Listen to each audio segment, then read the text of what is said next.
출애굽기 23장. 너는 거짓된 풍설을 퍼뜨리지 말며 악인과 연합하여 위증하는 증인이 되지 말며 다수를 따라 악을 행하지 말며 송사에 다수를 따라 부당한 증언을 하지 말며 가난한 자의 송사라고 해서 편벽되이 두둔하지 말지니라. 네가 만일 내 원수의 길 잃은 소나 나귀를 보거든 반드시 그 사람에게로 돌릴지며 네가 만일 너를 미워하는 자의 나귀가 짐을 싣고 엎드러짐을 보거든 그것을 버려두지 말고 그것을 도와 그 짐을 부릴지니라.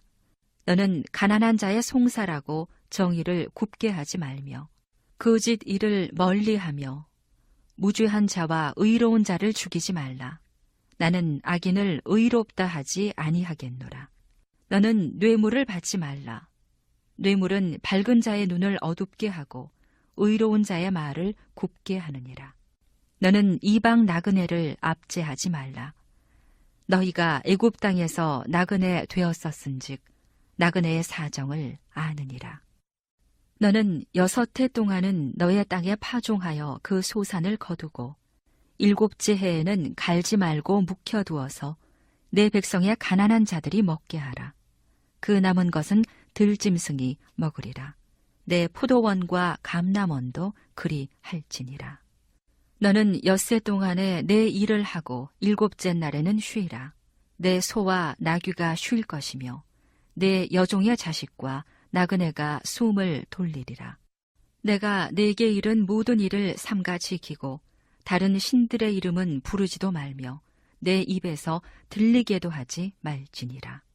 너는 매년 3번 내게 절기를 지킬지니라. 너는 무교병의 절기를 지키라. 내가 네게 명령한 대로 아비벌의 정한 때에 1해 동안 무교병을 먹을지니 이는 그 달에 네가 애굽에서 나왔음이라. 빈손으로 내 앞에 나오지 말지니라. 맥주절을 지키라. 이는 내가 수고하여 밭에 뿌린 것의 첫 열매를 거둠이니라. 수장절을 지키라. 이는 내가 수고하여 이룬 것을 연말에 밭에서부터 거두어 저장함이니라. 내 모든 남자는 매년 3번씩 주 여호와께 보일지니라. 너는 내 제물의 피를 유교병과 함께 드리지 말며 내 절기 제물의 기름을 아침까지 남겨두지 말지니라. 내 토지에서 처음 거둔 열매에 가장 좋은 것을 가져다가 너의 하나님 여호와의 전에 드릴지니라. 너는 염소 새끼를 그 어미의 젖으로 삼지 말지니라. 내가 사자를 내 앞서 보내어 길에서 너를 보호하여 너를 내가 예비한 곳에 이르게 하리니 너희는 삼가 그의 목소리를 청종하고 그를 노엽게 하지 말라. 그가 너희의 허물을 용서하지 아니할 것은 내 이름이 그에게 있음이니라. 네가 그의 목소리를 잘 청종하고 내 모든 말대로 행하면 내가 내 원수에게 원수가 되고 내 대적에게 대적이 될지라. 내 사자가 내 앞서 가서 너를 아모리 사람과 헷 사람과 브리스 사람과 가나안 사람과 히위 사람과 여부수 사람에게로 인도하고 나는 그들을 끊으리니 너는 그들의 신을 경배하지 말며 섬기지 말며 그들의 행위를 본받지 말고 그것들을 다 깨뜨리며 그들의 주상을 부수고 네 하나님 여호와를 섬기라. 그리하면 여호와가 너희의 양식과 물에 복을 내리고 너희 중에서 병을 제하리니 네 나라에 낙태하는 자가 없고 임신하지 못하는 자가 없을 것이라. 내가 너의 날수를 채우리라. 내가 내 위엄을 내 앞서 보내어 내가 이를 곳에 모든 백성을 물리치고 내 모든 원수들이 내게 등을 돌려 도망하게 할 것이며 내가 왕벌을 내 앞에 보내리니 그 벌이 히위 족속과 가나안 족속과 헷 족속을 내 앞에서 쫓아내리라.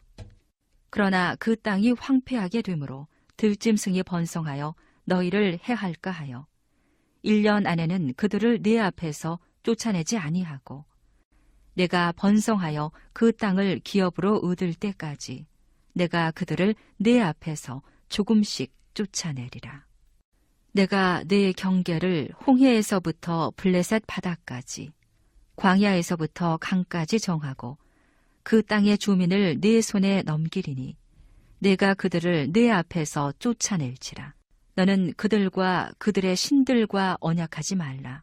그들이 내 땅에 머무르지 못할 것은 그들이 너를 내게 범죄하게 할까 두려움이라.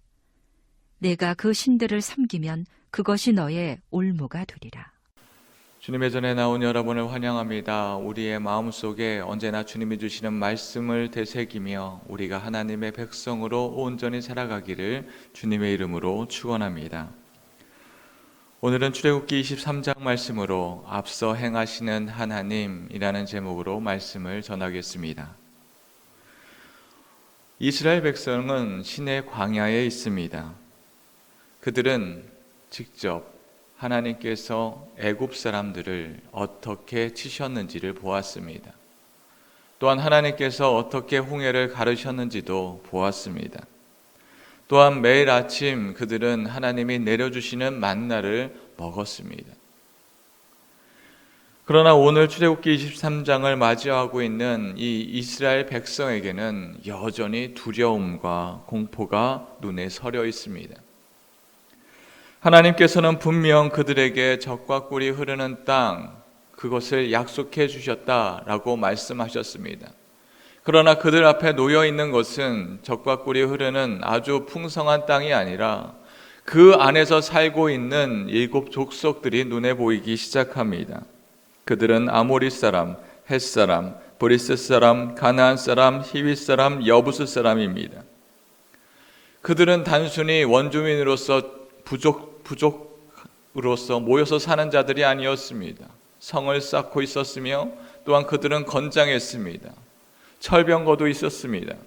그들의 무기가 너무나 날카롭습니다. 그러나 이스라엘 백성을 보십시오. 그들은 군대가 없습니다. 그저 이스라엘 백성일 뿐입니다. 애굽에서 종살이 하였다가 이제 나온 사람들입니다. 광야에서 그들이 할 수 있는 것은 없습니다. 열심히 전쟁을 준비할 수도 없는 노릇이지요. 그러나 그들 눈앞에 보이는 사람들은 7 족속이 성을 쌓고 있습니다. 뿐만 아니라 그들이 보기에 이들은 거인과 같았다라고 말하고 있습니다. 이 깊은 두려움은 영적 타협의 유혹으로 이어집니다. 어떻게 하면 우리가 살아갈 수 있을까? 저들을 싸워서 이길 수 있을까라는 고민이 있습니다. 32절 33절 말씀을 보면 너는 그들과 그들의 신들과 언약하지 말라. 그들이 내 땅에 머무르지 못할 것은 그들이 너를 내게 범죄할까 두려움이라. 내가 그 신들을 섬기면 그것이 너의 올무가 되리라. 이스라엘 백성 마음속에 내가 살기 위하여 적당히 타협하고 그들의 신을 섬기며 살아가는 것이 옳은 것이 아닌가 하는 마음이 들기 시작했다라는 것입니다. 적당히 숙이고 적당히 그들과 타협하며 살아갈 때 그들은 자신들의 안전을 보장받을 수 있을 것처럼 보입니다. 하나님의 약속을 믿고 모험을 떠나기보다 당장 눈앞에 세상이라는 거인 앞에 그들은 두려워 떨고 있습니다. 이것이 이스라엘이 직면한 치명적인 영적인 위기입니다. 시내산 아래에서 공포에 질려 있는 이스라엘 백성들의 모습 속에 우리의 모습이 보입니다. 우리 역시 예수 그리스도의 보혈로 구원받은 그런 세상 속에 살아가는 자들입니다. 그러나 우리가 매일 아침 눈을 떠 마주하는 세상은 결코 만만치 않습니다. 우리의 삶을 가로막고 있는 가나안의 7 족속들이 있습니다. 우리의 삶 속에 팍팍한 경제적인 현실이 그러합니다.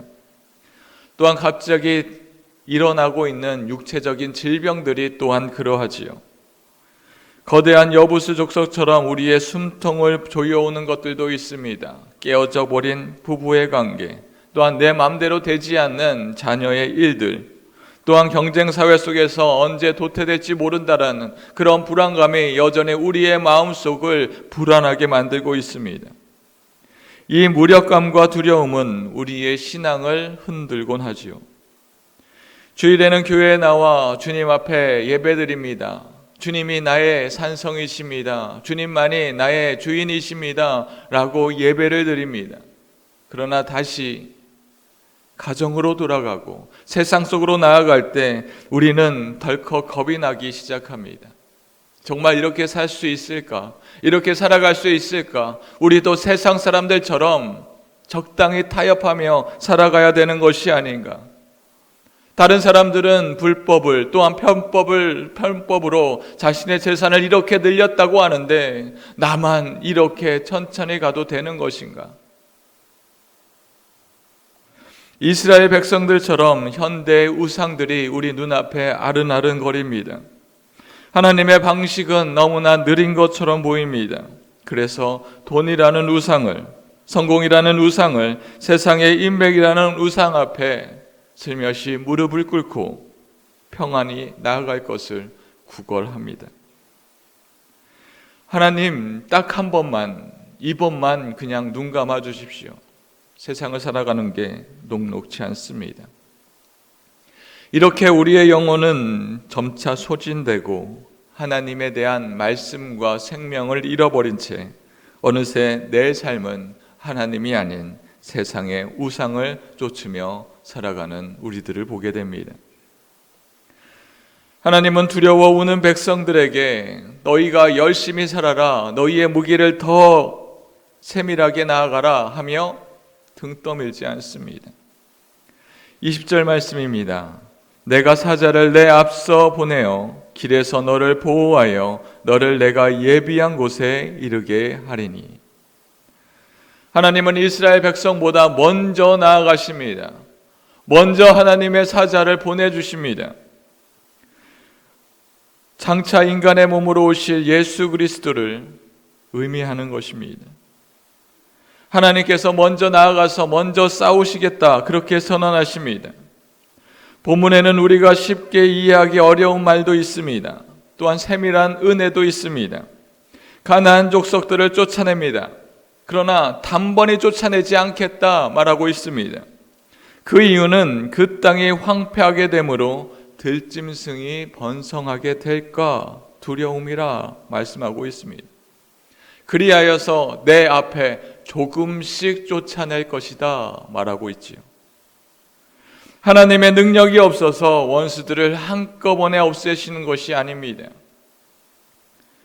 단 하루 만에 가나안 족속을 다 쓸어버릴 수 있지만 그 땅이 빈 땅이 되어서 들짐승이 들어 일어난다면 이스라엘 백성들을 해할 수 있습니다. 또한 그 땅을 망칠 수 있습니다. 그리하여서 원수들을 조금씩 쫓아내시겠다 이스라엘 백성들과 약속하였습니다.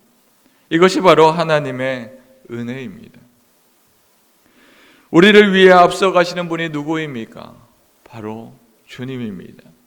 주님께서 우리가 절망할 수밖에 없고 우리가 상대할 수 없는 그 가나안의 7 족속과 같은 거대한 죄와 거대한 욕망들을 주님께서 모두 쓰러뜨려 주셨습니다.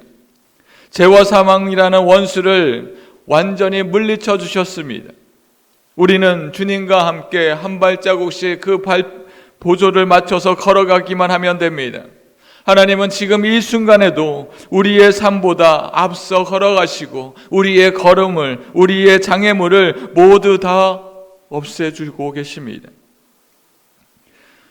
우리의 출근에서 마주할 여러 가지의 직장 속에서 험난한 길을 주님께서 앞서 가십니다. 우리의 자녀들의 걸어야 할 안개 같은 미래 속에 주님께서 함께 가십니다. 때로는 우리의 기도가 당장 응답되지 않는 것처럼 보입니다. 내 삶의 문제들이 속 시원하게 단번에 해결되지 않아 답답하게 느껴질 때도 있습니다. 하나님, 왜 이러한 문제들을 단번에 해결해 주지 않습니까? 한 번에 해결해 주면 너무나 좋지 않습니까? 나의 생각으로는, 나의 뜻대로는 이렇게 한 번에 모든 것이 싹 해결되면 좋을 텐데 왜 그렇게 하지 않습니까? 만약 한 번에 그 모든 것을 다 해결해 주었다면 우리는 어떻게 살아갈 수 있겠습니까? 우리는 하나님을 의지하는 것이 아니라 고민이 있을 때마다, 어려움이 있을 때마다 하나님 이거 해주신다고 하지 않았습니까? 나의 노력은 아무것도 하지 않고 주님 앞에 온전함으로 나아가지도 않으며 열심히 그것을 내 능력대로 한 것처럼 교만이라는 들짐승이 들어 일어날 것입니다. 또한 나태함이라는 들짐승이 번성하여 우리의 영혼을 조금씩 갉아먹을 것입니다. 우리가 온전히 붙잡아야 하는 것은 주님께서 우리보다 앞서 나아가신다는 것입니다. 주님께서 우리에게 앞서 나아가셔서 우리에게 있는 여러 가지의 장애물들과 어려움들을 조금씩 해결해 가십니다. 우리 눈앞에 있는 여러 가지의 어려움이 있습니까? 그것은 우리가 두려워할 것이 아니라 우리의 믿음으로 주님이 주시는 그 능력으로 한 걸음씩 나아갈 때 그 모든 괴로움들은 우리 눈앞에서 조금씩 물러서 나갈 것입니다. 이것은 하나님께서 우리를 훈련시키고 믿음의 백성으로 살아가는 훈련 방식입니다. 사랑하는 성도 여러분, 눈앞에 보이는 거대한 거인들, 7 족속들을 두려워하지 마십시오. 씨를 심는 것은 우리의 작은 순종이지만 그것을 크게 키우시고 행하시는 것은 하나님이십니다. 하나님은 우리의 연약함을 품어주시고 조금씩 앞서 나아가셔서 우리의 길을 막막한 장애물의 길이 아니라 활짝 열린 주님의 보호하심에 열린 길로 우리를 인도하실 것입니다. 우리 눈앞에 두려움과 괴로움이라는 그런 시선에서 우리의 눈을 떼 우리와 함께 하시는 그 하나님의 전능하신 능력을 의지하며 살아가는 저와 여러분들이 되기를 주님의 이름으로 축원합니다.